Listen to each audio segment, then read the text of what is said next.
As the only Omega in the military academy, I got bullied by a taller alpha on the very first day. He stepped in front of me with a scowl. "Stop right there. Don't you know Omegas aren't allowed on this path?" But the next second, I heard what he was thinking. "Get it together. You made a bet, don't end up begging to be an Omega's dog." I looked up and met his eyes. Suddenly, he tripped out of nowhere and dropped to his knees in front of me. Even like that, his expression stayed defiant and arrogant. Ha! Typical underhanded Omega tricks. But his thoughts said something completely different. Damn it, this angle, why is it just right to kiss an Omega's hand? 1. I lowered my gaze, looking at the alpha half kneeling on the ground. This alpha who'd just been begging himself not to fall for an Omega still had a stubborn look on his face. "At the very least, you shouldn't take this path," he muttered, gritting his teeth, lowering his voice like he was doing something shameful. "If you want to go somewhere, try the back path. It's shadier and shorter too." I glanced at him, then looked away without emotion. Oh, dragging my luggage, I turned and walked in the opposite direction. As soon as I left, a group of guys who had been watching like it was a show slapped the alpha on the back. "Yo, Keith, that was smooth. One line and you got that Omega to back off. We were worried you might go soft." Keith's voice was cold and clearly annoyed. "He's just an Omega. It's not like I haven't seen one before." But that night, before I'd even fallen asleep, someone knocked on the door of my single dorm room. I opened it, groggy and rubbing my eyes, and saw a familiar face, red in the cheeks, scratching the back of his head awkwardly. "Hey, Omega, right? Since you're new here, is there anything I can help you with?" I lifted my eyes slightly, my voice still a little hoarse. "I've already unpacked, but thanks for coming by." When I went to close the door, he quickly blurted out, "Wait, don't shut the door. Omega, bro, I'm in my susceptibility period. I don't feel great. Could I hug you, maybe?" Alpha susceptibility phases at the academy are notoriously intense and hard to get through. With an Omega to suit them, things usually go a lot better. I paused, hand still on the doorknob. The air was heavy with his pheromones, so thick it was almost visible. I could smell it too, warm, like red wine with a hint of intoxication, the kind of scent that drives Omegas instinctively out of control. It was hard to say whether my lowered eyes were slightly misted over. "You can come a little closer, for real." The alpha didn't wait another second. He pulled me into a tight hug around the waist. He breathed in the scent of my neck, gently brought my legs together, and lifted me onto the bed. "Omegas are so sweet. Who says Omegas are no good? Omegas are the best," he murmured, but in his mind, another voice rang out. "Oh my God, my baby's blushing, so cute I could die." Those alphas who don't get how amazing Omegas are have no taste. This is perfect. My baby's mine and mine only. I looked down and asked quietly, "But it seems like, none of you really like me." He didn't realize I was repeating what he had just been thinking. He panicked and started spilling everything like he was confessing. "People on the Academy forums are saying you got in through connections. They don't respect you because you're an Omega and have already decided to force you out." I lowered my eyes, voice a little trembly, "But I only came here because my alpha died in the line of duty. The military just placed me at the Academy." He wasn't even listening anymore. He leaned in to lick away tears that didn't even exist. "Don't cry. I'm not like them. We're classmates. We shouldn't be doing things that tear people apart." Then he froze, suddenly processing what I said. "You had an alpha? Well, I mean, it's good he died." Meanwhile, in his mind, he thought, to let such a beautiful Omega end up in someone else's hunting grounds, whoever he was, dying like that, totally worth it. 2. Before the official start of the semester, all cadets had to go through standardized military training. That included both instructors and students, no exceptions. Because I was an Omega, I could feel the hostility in the way most alphas looked at me. As I passed by, I even overheard a few muttering with obvious bad intent. "Let's show him what we're made of. Teach that little Omega a lesson. Just 'cause he's good-looking doesn't mean he belongs in a military academy." And sure enough, on the first day of classes, another alpha stepped in front of me. "Wanna fight, princess? Or are you too delicate to handle yourself?" He was tall, his expression dark, clearly not someone to mess with. I lifted my eyes and met his gaze, calm and steady. The next second, I punched him straight in the face. The alpha didn't see it coming. He stumbled back a few steps and hit the ground, still frozen in a daze as he looked up at me, eyes wide. "Thanks for the match," I said, offering him a hand, palm halfway open. I gave him a small, polite smile. "Need me to help you get to the infirmary?" The alpha just blinked, stunned. He touched the smear of blood on his face, his Adam's apple bobbing as he swallowed. "Ah, no, I am good." I nodded and turned to leave, but the next second, he grabbed me and, using his height advantage, half lifted, half dragged me all the way to the medical office. I squirmed in protest, practically getting hauled over like a fragile doll he was scared to drop. For the first time, this massive alpha looked genuinely flustered. He waved his hands helplessly at the doctor. I just meant to scare him a little. I didn't think he'd punch me so hard I'd end up on the floor. "Doc, can you check his hand, make sure it's not fractured or something?" I stared at the sweaty, panicking alpha in front of me, tempted to explain that I was still just an Omega, not some delicate piece of fine china, definitely not a fragile little pea princess. But then I thought, this kind of misunderstanding might be useful. Maybe I could use it to ask for a little favor. "Do you have an account on the school forum?" I asked. He clearly didn't expect that question.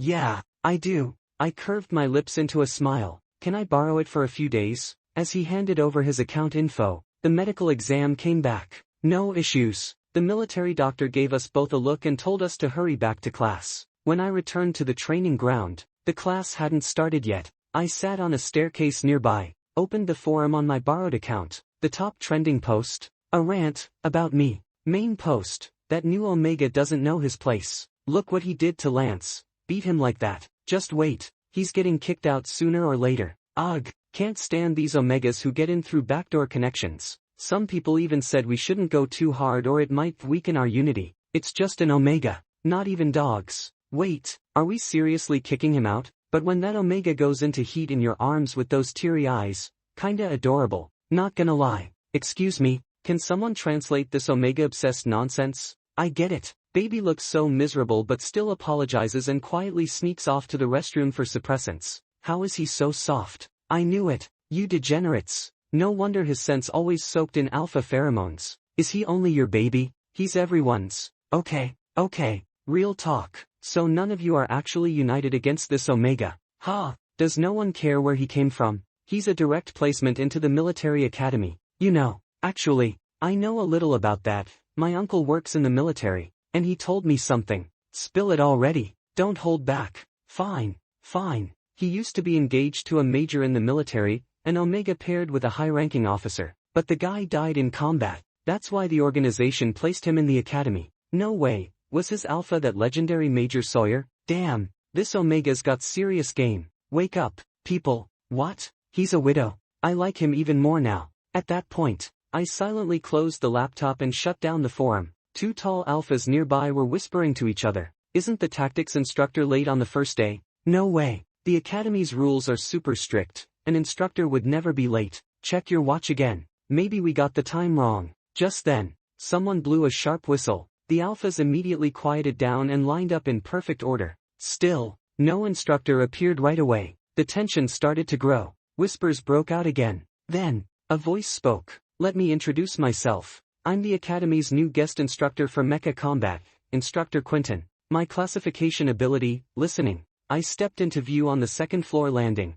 casually twirling the whistle wrapped around my finger. With my eyes lowered and no emotion on my face, I looked down at the rows of alphas below. It's an honor to begin this new term with all of you. 3. Silence. The kind where you could hear a pin drop. Not just anyone can get into a military academy like this. That's the source of pride for every alpha cadet here. If the standards for students are this high, then for instructors, they're even higher. So, when the new instructor turned out to be an Omega, let's just say, every alpha's first reaction was, this is too good to be true. The thought of getting smacked with a training baton by this Omega from behind. Let's just say, most of them wouldn't be sleeping too well that night. As expected, the looks in their eyes shifted immediately. One particularly bold alpha even let out a flirtatious whistle. Instructor, can I challenge you to a duel? I tilted my head, still leaning lazily on the railing. My voice was soft but sharp. Oh, you got a problem with me? The alpha cupped his hands around his mouth,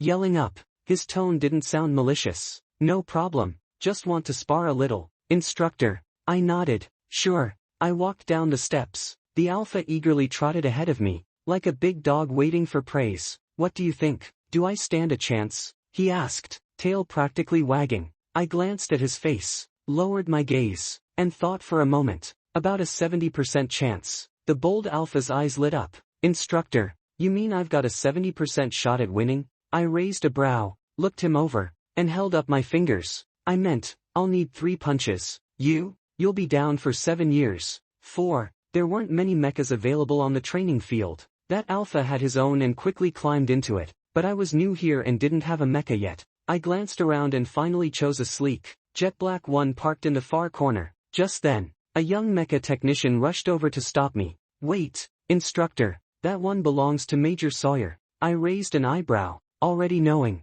I know. The alpha smirked, confident. I'm using my alphas. Got a problem with that? He wiped a non-existent bead of sweat off his forehead. No problem. It's just, Blackbird is too violent. Not really suited for an Omega. If you want, I can help you pick a more suitable one. Something easier to handle. No need. This one. Before the technician could protest, I was already climbing into the Blackbird. As expected of an S-class top-tier mecha, the Blackbird was impeccable. Even the steering wheel was made of premium materials, glittering dazzlingly under the sun like embedded jewels. I slowly slipped off my black leather gloves, eyes lowered, admiring Sawyer's prized machine. It still carried the distinct, sweet wine scent of that alpha's pheromones. My precious Blackbird. Outside, everyone watched this scene unfold. The outrageously beautiful Omega stared down, lost in thought, pressing a gentle kiss to the control panel. A peaceful moment frozen in time. The fading sunset cast a dim glow,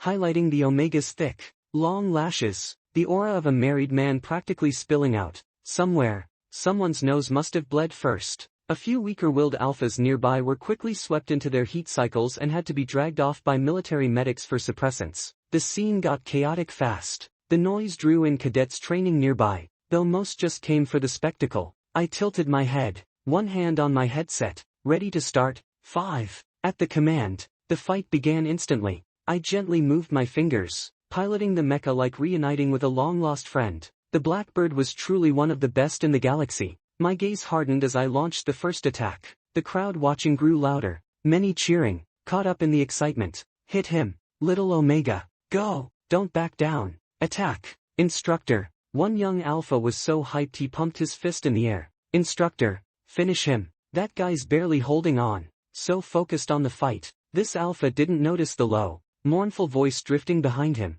Had enough watching. Is my husband looking good? The alphas who had been staring at me instinctively answered. Looking good. Looking good. HSH. Suddenly, one alpha blinked, sensing something off. My husband, that was too arrogant. He frowned, ready to call out this clueless guy. How are you his husband? Quentin's our Omega husband. What class are you from, Sawyer? Oh, you're still alive. Seeing Sawyer's dark glare, the young alpha snapped to attention. Sawyer raised a brow, eyes cold. What? All of you were hoping I'd die so you could inherit my beautiful husband? 6. On the training field, one clean sweep from me left the alpha's mecha utterly defeated and scrapped. I reluctantly climbed down from the cockpit. The crowd fell silent, parting to make a path. At the end stood a stranger, an alpha with a sharp, commanding presence and a strikingly handsome face. Judging by his shoulder insignia, he was at least a major general. I walked over, tension thick in the air. As he blocked my path, I tilted my head.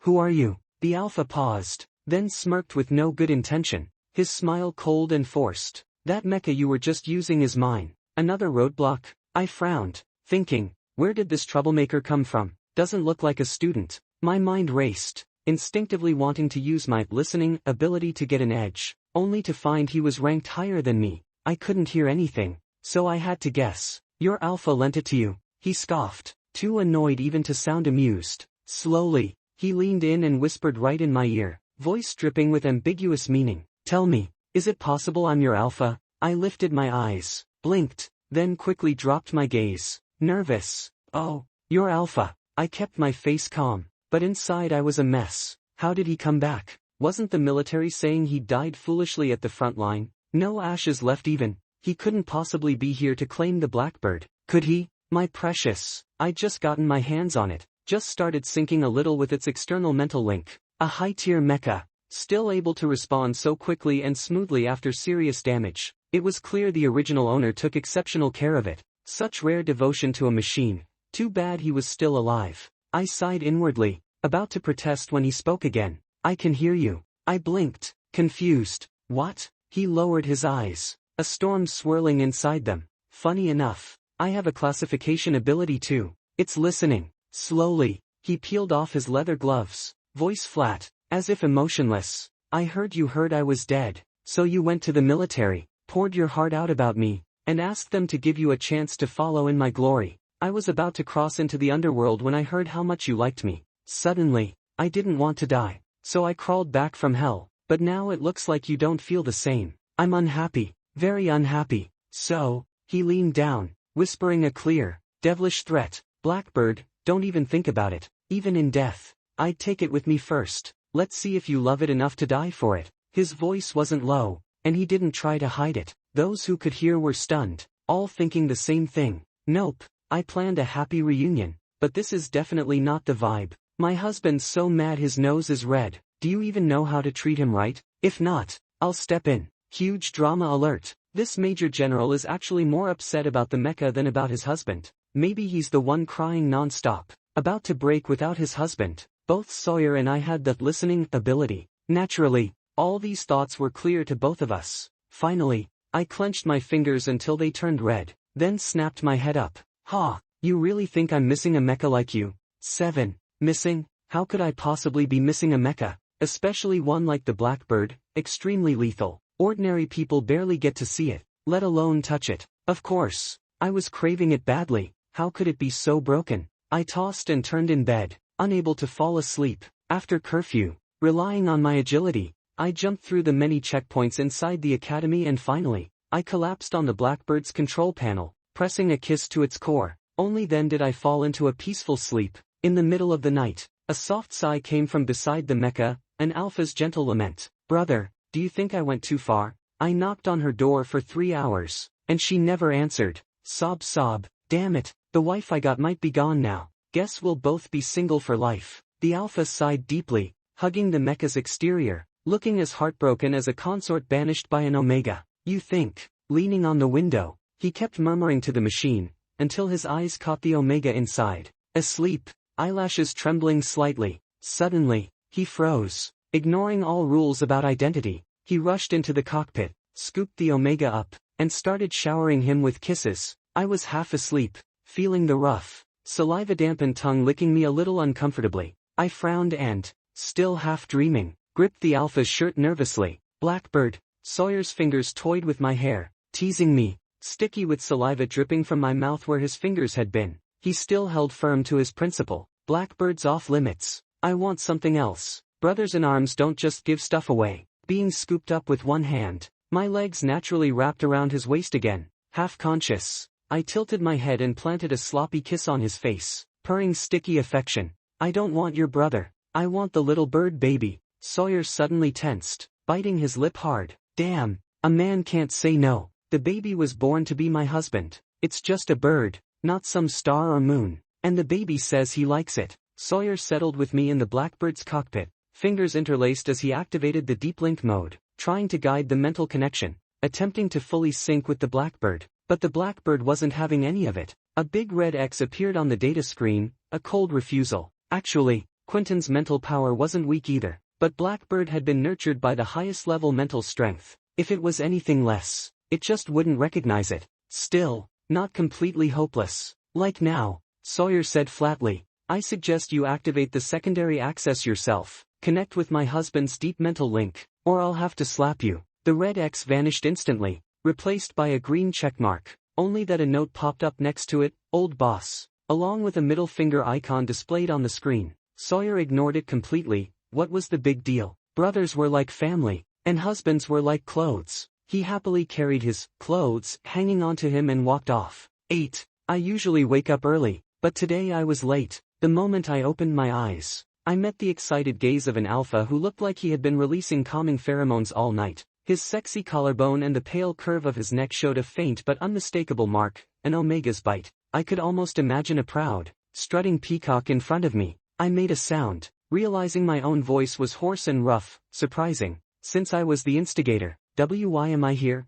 I clearly remembered falling asleep holding my precious mecha. So why was I waking up in some alpha's room? Of course it's because I'm lucky, went out and found myself a wife. Thanks, nature. I wasn't sure if he was doing it on purpose, or if my mental power had suddenly grown strong enough overnight to match his. Sawyer's entire unspoken thoughts landed clearly in my ears, but what came out of his mouth was, "So, you held me tight all night, kissing and hugging, saying you liked my little bird, wanting to kiss my little bird, and now you're just abandoning me? Absolutely no such idea. No thanks." My face flushed red as I wrapped myself in the blanket and lightly tapped his head. "I didn't say that. Can you, please stop calling me little bird?" Sawyer's eyes darkened as he spread his legs and lowered his head thoughtfully. "Not so little, more like full weight. Crazy. Get lost." I had never wanted to go to class so much, because I had this feeling that if I didn't go, the hungry, predatory alpha wolves would drag me back to their rooms and devour me.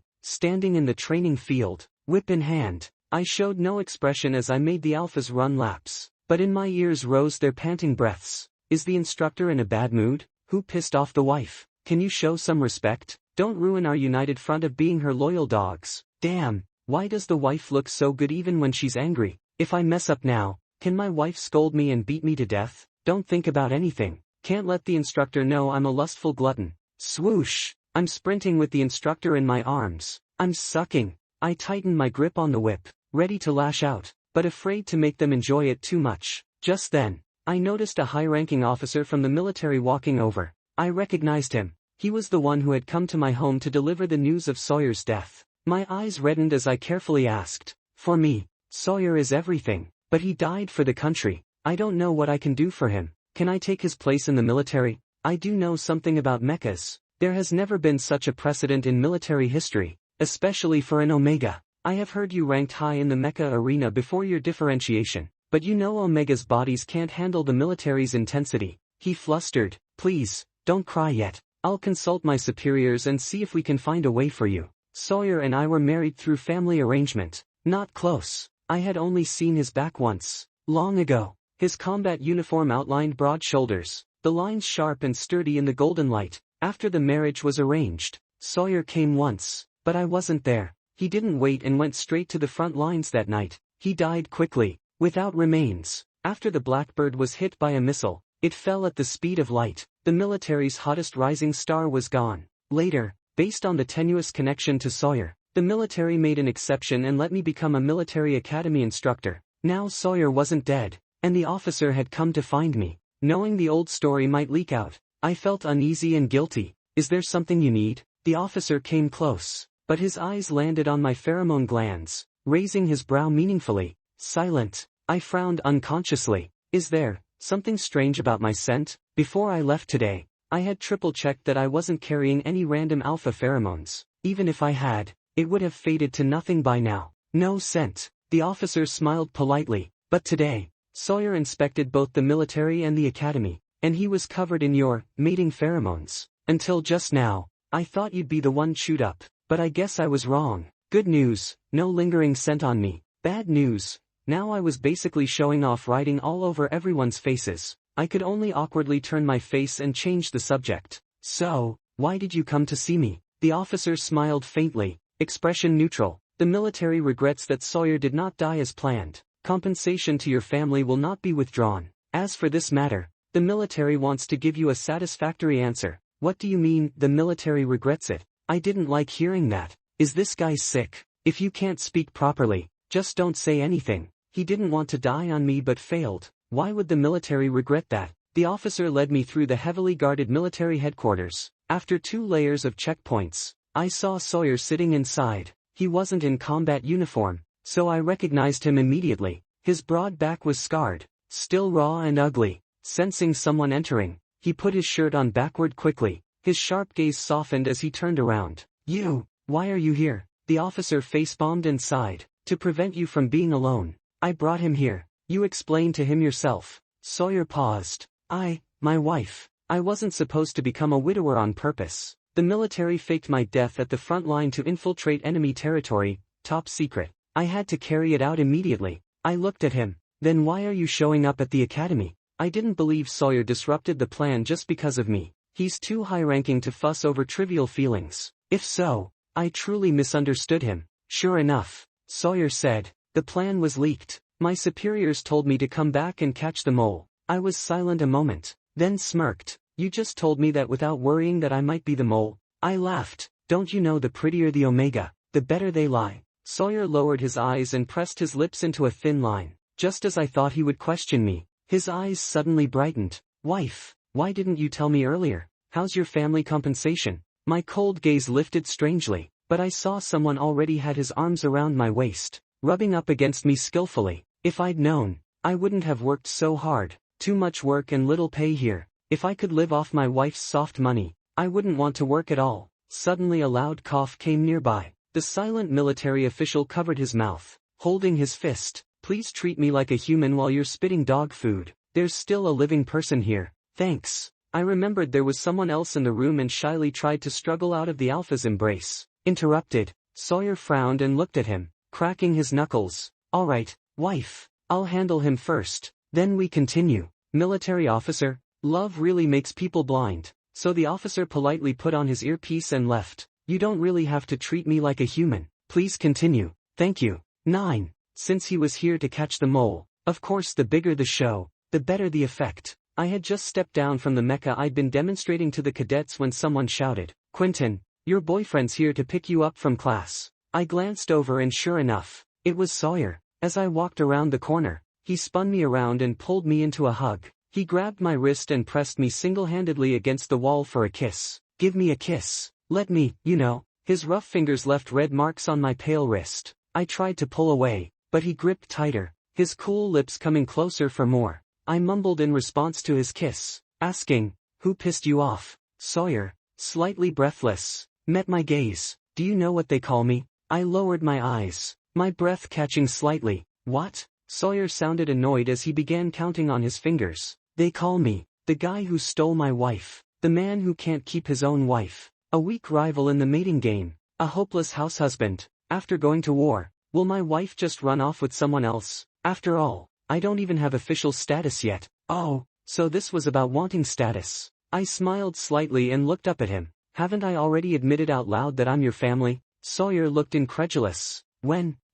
I curled my lips into a smirk, about to laugh coldly. But he lowered his head and bit my neck. My eyelashes twitched involuntarily from the bite. My neck, translucent enough to see veins, now bore a faint red mark. Wife, when did I ever give you status? I gasped, breath caught from the bad dog's bite. His pheromones stirred a strange confusion inside me. The day I told that military officer I'm your little widowed Omega. I lifted my finger, holding back the urge, traced the suppressor ring on his neck, forcing his upturned gaze to focus only on me. Since then, I've been yours. The core system of the Blackbird had suffered severe damage in the crash. It could only be repaired in the Academy's workshop and now only basic functions were available. That last time, beating that Alpha's mecha was already an overperformance under my control. Sawyer's fingers lightly covered mine, locked on the control panel. I'll teach you how to use the Blackbird. Okay. I didn't like the way the Alpha dominated like that, but since he was teaching, I couldn't complain. By my ear came his coaxing voice, capable of making anyone lose themselves. My wife's so obedient. Here's a kiss for reward. My wife's so smart. Here's a little push for reward. What other wives have abs like mine? Here's a pat for reward. Under his guidance, even though I was on suppressants,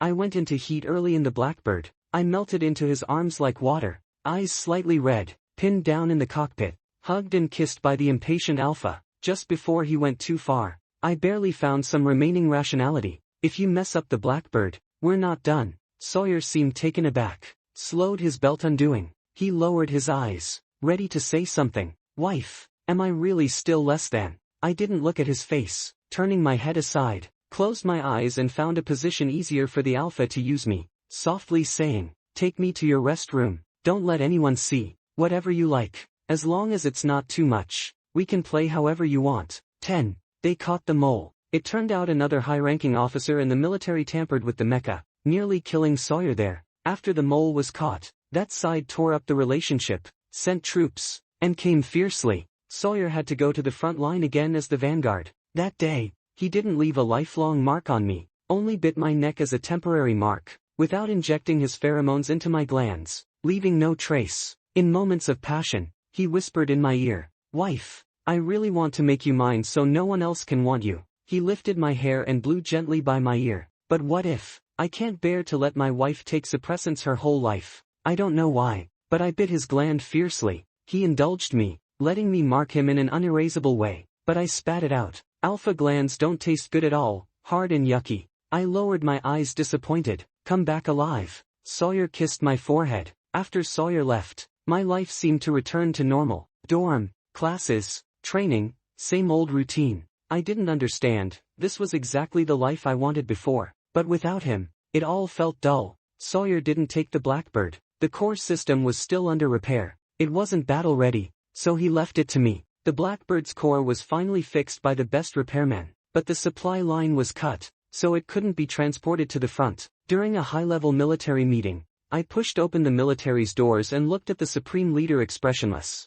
I know why you've been avoiding me, but I want to request again. I want to go to the front line. The leader stared at me but said nothing. Instead, his aide spoke first. Quentin, I understand your concern for Sawyer, but right now, you, and Omega, shouldn't cause trouble. I clenched my fist, calm and steady as I raised my eyes. What if I can pilot the Blackbird? Actually, I wasn't sure if I could really pilot it, but after a few days of trying, for some reason, the Blackbird seemed to grant me some master-level permissions. So, I wanted to gamble big. At the word Blackbird, the Supreme Leader finally raised his eyes, but still spoke stingily. Quentin, if you mean the fight with cadets last time, that's childish. Everyone here can do that, unless you can prove something new. I knew I couldn't convince these old fogies. Without further talk, I pulled out the Blackbird's core and placed my finger on the black box. Everyone's eyes locked on the dazzling purple light flowing through the box. I lifted my gaze to all. Blackbird has granted me higher level access. The meeting hall went quiet. Everyone waited for the Supreme Leader's order. After a long silence, he finally spoke slowly. Find him 2 men. Send him out. Having achieved my goal, I turned to leave. Just before pushing open the door, I stopped, turned my head, and softly said, "Thank you for your support, Father." 11. The 2 people assigned to escort me, I sent them back as soon as we left the city. The Blackbird's built-in security and navigation systems are the most advanced, enough to keep me safe. As I approached the battlefield, suddenly the Blackbird's internal alarm blared. Realizing what was happening, I looked up and saw a mecha rapidly falling. Without hesitation, I activated the Blackbird's rescue mode. From below, I directly caught the person who had fallen from the crashing ordinary mecha. The huge impact was so strong that even the freshly repaired Blackbird's hull couldn't hold. The person falling had no protection and crashed right into the cockpit, almost smashing both me and the mecha. Yet the culprit was totally unfazed, covered in blood but jokingly said, "Looks like this time I'm really dead. I can even smell my wife's scent from thousands of miles away." I gritted my teeth. "You've got time to joke. The missile locked onto the Blackbird's tail right now." As I finished speaking, a missile streaked toward the Blackbird's rear tail. If the tail, which keeps balance, got hit midair, the consequences would be disastrous. Sawyer saw it too, almost simultaneously. Expressionless, he quickly stood up, took me in his arms, and jumped into the pilot's seat. With a bloody finger, he controlled the Blackbird and confirmed the self-destruct sequence for the tail. The tail detached from the Blackbird, which lost balance and fell again, directionless. Even so, this only reduced the chance of certain death. The survival rate for such a fall in space is under 30%. But, I looked to the sharp, calm eyes beneath Sawyer's stern brows. Somehow, I didn't feel so scared anymore. Lowering my gaze, I pressed a light kiss to his cheek. When the biggest impact came, Sawyer held me tight in his arms. He activated the Blackbird's ultimate weapon, Phoenix Rebirth. A huge blaze erupted, scorching Sawyer's combat suit so badly that his skin stuck to the burned fabric. Bleeding, the fire hadn't died down yet when I tried calling his name. Sawyer. Almost at the same time, Sawyer ran his hand through my hair. "Don't cry, husband's fine now." He lowered his eyes and let out a self-mocking laugh. "Why aren't you saying anything? Still crying? For me?" He pulled me close, kissed my forehead, then gently kissed my lips. "You crazy thing," I said, lifting my wet eyes. "What about the Blackbird? Did you crash it?" The mechanical arm, scorched by fire, suddenly stood up beside me. Beep boop. Mechanical translation, not dead. Blackbird, beep boop. Tick-tock tick-tock. Mechanical translation, wife. I want kisses too. The mechanical noises suddenly stopped. I looked up, confused, to see Sawyer had coldly turned off the power. I didn't understand what the mechanical sounds meant. I poked Sawyer's hand. The Blackbird was making noise just now. Sawyer smirked mischievously. "It kept making noise because it was broken. I turned it off first, so it won't cause more trouble." I had no objection. A machine making noise constantly isn't good. If further problems happen later, repairs would be a nightmare. Thinking this, I looked up to meet the burning gaze of the alpha. My heart skipped a beat. What is it, wife? Do you still stand by your promise? Sawyer rubbed his clean tongue over my face, the only part not stained with blood. Report, wife, returned safely. Can I have approval for a 7-day suite with a big bed? I lowered my eyes, met his hopeful look, and coldly refused. No approval. I've never slept in a big bed since I was a kid. The alpha's mood instantly dropped. Only his body's instincts kept nuzzling me. Then he heard me say, I have a villa halfway up the mountain. That's the only place we can go. The alpha's eyes immediately sparkled like stars. As I got distracted by those beautiful eyes, he took the chance to bite my neck. I watched my eyes gradually lose focus, flooded by the temporary pheromones he injected. At my ear, the alpha whispered forcefully, wife, you're mine, always mine.